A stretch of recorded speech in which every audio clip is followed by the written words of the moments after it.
Hi, my name is Tracy Cross. I am currently going to Pitt Community College to get my entrepreneurship degree so I could eventually open my own business. Um, I'm not sure what exactly I want to open my business in. I am talented in many different areas, such as cleaning. I like to work on vacuum cleaners. I'll take a fan apart and put it back together, stuff like that. I've learned a lot from Ebony working for her over these past few years. She is definitely an all out entrepreneur. She's a go getter. Um, she's just, she's laid back. Probably the best boss I've ever had. She loves to make her customers and her employees happy at the same time. So that has a lot to do with why I chose her as my interviewee. Um, so let's head over to Ebony's house and see what she has to say.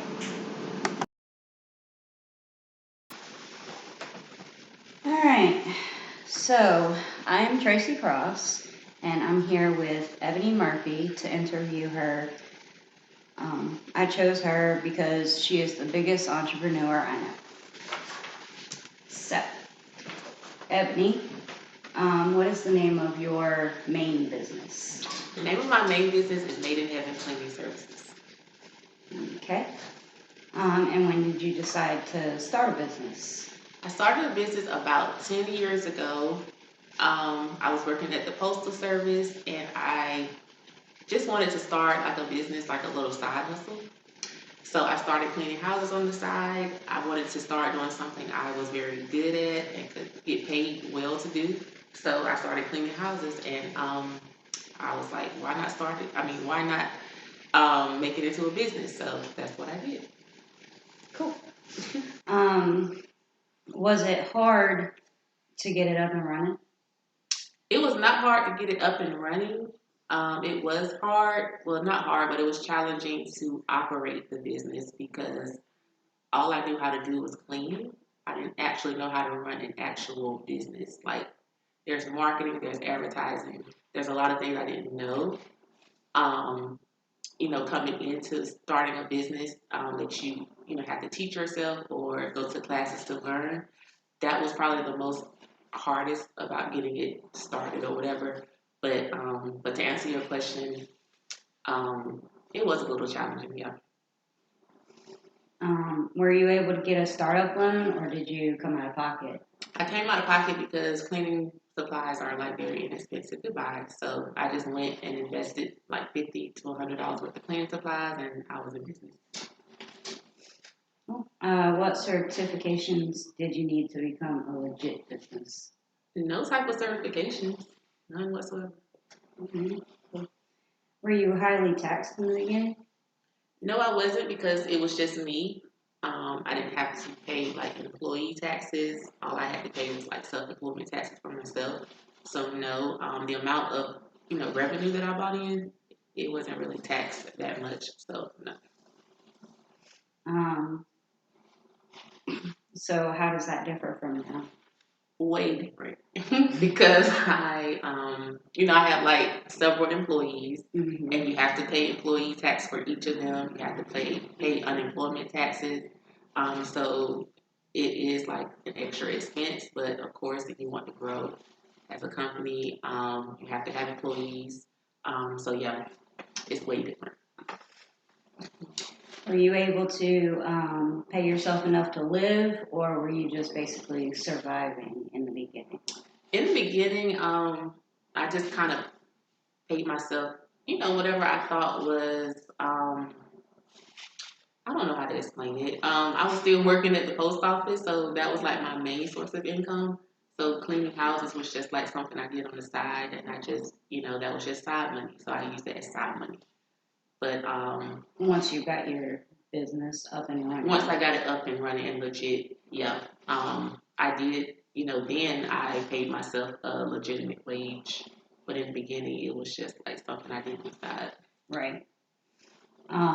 So how is that different from now? Like, do you have Yeah. more income? So now I do have more income, and I pay myself like a certain percentage because, of course, other percentages of the business have to go to taxes, employees, supplies.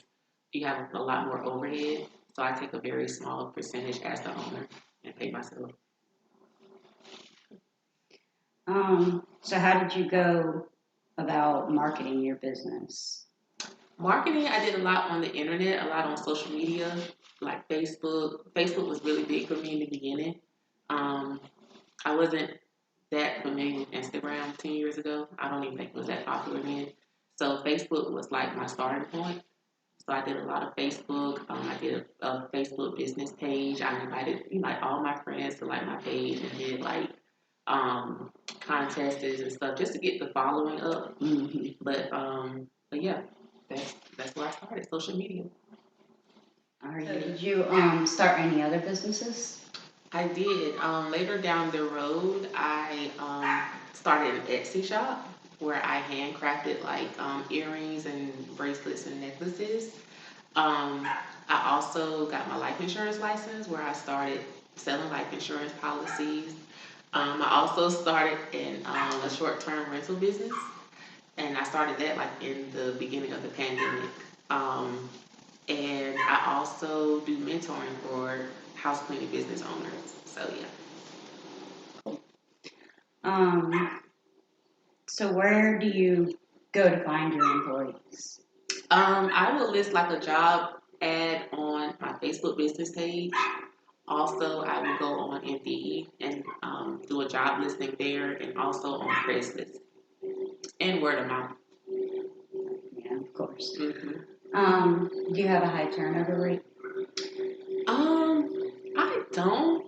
I used to have a high turnover rate, but now it seems to be getting a little better. So, no, I don't. So what is your favorite thing about running your cleaning business? My favorite thing is like wowing our customers. I like the before and after experience for them.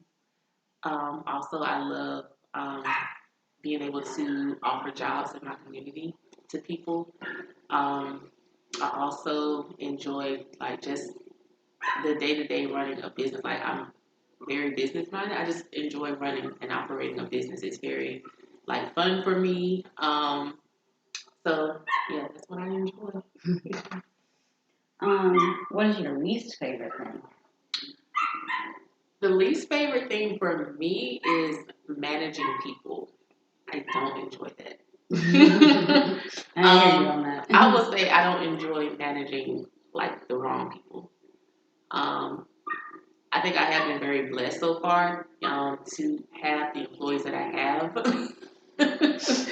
But sometimes I do run into like a bad apple, and that's my least like thing I hate. So yeah, management. I think that would be the same for me. Do you have a satisfaction guarantee for your clients? I do.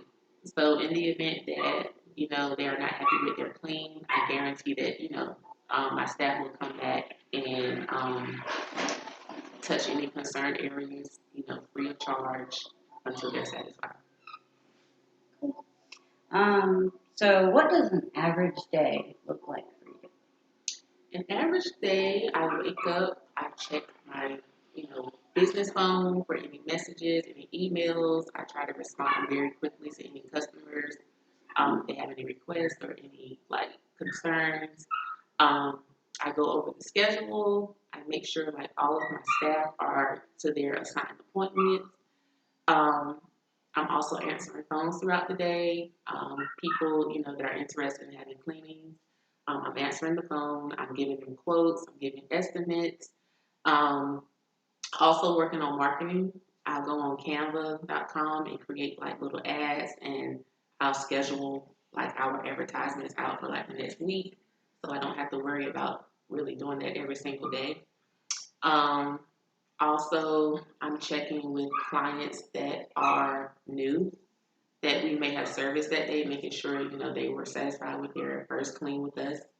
Um, and that's basically it. Do you have any daily obstacles?